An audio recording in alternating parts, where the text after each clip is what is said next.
पुणे जिल्ह्यात घरगुती LPG gas सिलेंडरचा पुरेसा साठा उपलब्ध असून त्याचा पुरवठा नियमितपणे सुरू। त्यामुळे नागरिकांनी कोणत्याही अफवांवर विश्वास ठेवू नये, जिल्हा अधिकारी जितेंद्र डुडी यांनी केले आवाहन। जिल्ह्यातील सर्व एलपीजी वितरक तसेच तेल कंपन्यांकडून मिळालेल्या माहितीनुसार घरगुती गॅस सिलेंडरचा पुरेसा साठा उपलब्ध। नागरिकांना नियमितपणे गॅस सिलेंडरचा पुरवठा होत असून कोणतीही टंचाई निर्माण झालेली नसल्याचेही जिल्हा अधिकाऱ्यांनी केलं स्पष्ट। जिल्हा प्रशासन आणि जिल्हा पुरवठा विभागामार्फत सर्व गॅस एजन्सींवर सतत देखरेख ठेवण्यात येत आहे। त्यासाठी जिल्हास्तरीय तसेच तालुकास्तरीय फिरती आणि दक्षता पथके गठीत। कोणत्याही वितरकाकडून कृत्रिम टंचाई निर्माण करणे, जादा दराने विक्री करणे किंवा अन्य अनियमितता आढळल्यास संबंधितांविरुद्ध कडक कायदेशीर कारवाई करण्यात येणार असल्याचेही जिल्हा अधिकाऱ्यांनी केलं स्पष्ट।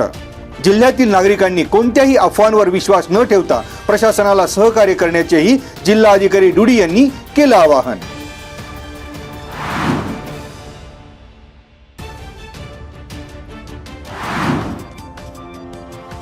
खेड तालुक्यात गॅस सिलेंडरचा मुबलक साठा उपलब्ध, नागरिकांनी अफवांवर विश्वास ठेवू नये। तहसीलदार प्रशांत बेडसे यांनी नागरिकांना केलं आवाहन। काळा बाजार किंवा अतिरिक्त पैशाची मागणी होत असेल तर नागरिकांनी तात्काळ प्रशासनाशी संपर्क साधावा। काळा बाजार रोखण्यासाठी प्रशासनाची पथकं तयार।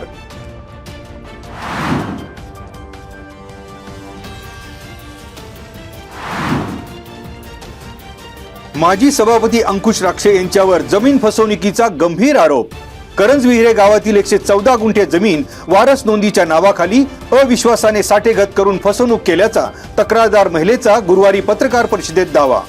पंचायत समितीच्या सभापती विद्या मोहिते, उपसभापती मंगेश सावंत आणि अन्य सदस्यांसह शिवसेना उद्धव बाळासाहेब ठाकरे पक्षाच्या वतीने आयोजित पत्रकार परिषदेत आपली फसवणूक झाल्याचं अर्पिता मरगज यांनी मांडलं मत। अंकुश राक्षे यांच्याकडून माझी 10 कोटींची फसवणूक, अर्पिता मरगज यांनी माध्यमांपुढे केलं स्पष्ट।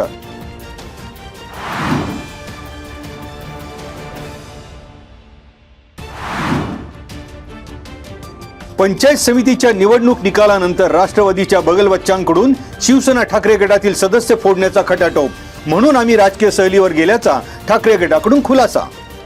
मला 2 कोटीची ऑफर दिली, पंचायत समितीचे उपसभापती मंगेश सावंत यांनी माजी सभापती अंकुश राक्षे यांच्यावर हल्लाबोल करत पत्रकार परिषदेत केला खळबळजनक दावा। माजी सभापती अंकुश राक्षे यांच्यावर अप्रत्यक्षपणे निशाणा साधत पुढील 5 वर्षात एक तरी सदस्य फोडून दाखवा, मंगेश सावंत यांचं माजी सभापतींना खुलं आवाहन। तुम्ही बहुमत विकत घ्यायला गेले होते, मात्र आमच्यातील एकनिष्ठता जिंकली। तुम्ही तर सेटलमेंट बादशाह, असे म्हणत उपसभापती सावंत यांनी अंकुश राक्षे यांना केलं टीकेच्या लक्ष्यस्थानी।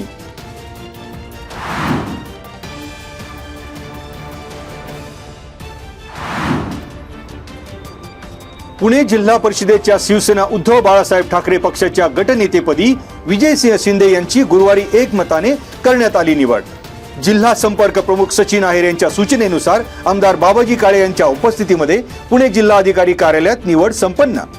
कृषी उत्पन्न बाजार समितीमध्ये सभापती म्हणून प्रभावीपणे केलेल्या कामाच्या जोरावर पुढील काळात जिल्हा परिषदेमध्ये प्रभावी काम करण्यासाठी सर्व सदस्यांनी विजयसिंह शिंदे यांची केली निवड। यावेळी जिल्हा परिषद सदस्य गणेश अरगडे, गुलाब पारखी, दीप्ती भोगाडे, तनुजा घनवट, विनया मुंगसे आदींची उपस्थिती।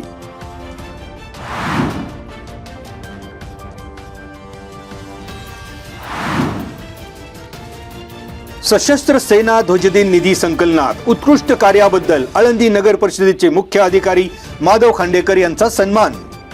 सशस्त्र सेना ध्वजदिन 2024-25 निमित्त राबविण्यात आलेल्या निधी संकलन मोहिमेत उल्लेखनीय आणि उत्कृष्ट कार्याबद्दल आळंदी नगर परिषदेचे मुख्य अधिकारी माधव लक्ष्मण खांडेकर आणि लेखापाल संगीता येलमेवाड यांना जिल्हा सैनिक कल्याण कार्यालय पुणे यांच्याकडून प्रशस्तीपत्र आणि सन्मान चिन्हाने गौरविले। सशस्त्र सेना ध्वजदिन निधी संकलन मोहिमेत मुख्य अधिकारी खांडेकर यांनी समर्पित भावनेने काम करत लष्करातील माजी सैनिक, शहीद जवानांचे कुटुंबीय आणि त्यांच्या कल्याणासाठी निधी संकलनाच्या राष्ट्रीय कार्यात महत्त्वपूर्ण दिले योगदान। यावेळी प्रशस्तीपत्र लेफ्टनंट कर्नल स दै हंगे निवृत्त, जिल्हा सैनिक कल्याण अधिकारी तथा सचिव, सशस्त्र सेना ध्वजदिन निधी समिती पुणे यांच्या स्वाक्षरीने तसेच जिल्हा अधिकारी तथा समितीचे अध्यक्ष जितेंद्र डुडी यांच्या मार्गदर्शनाखाली करण्यात आले प्रदान।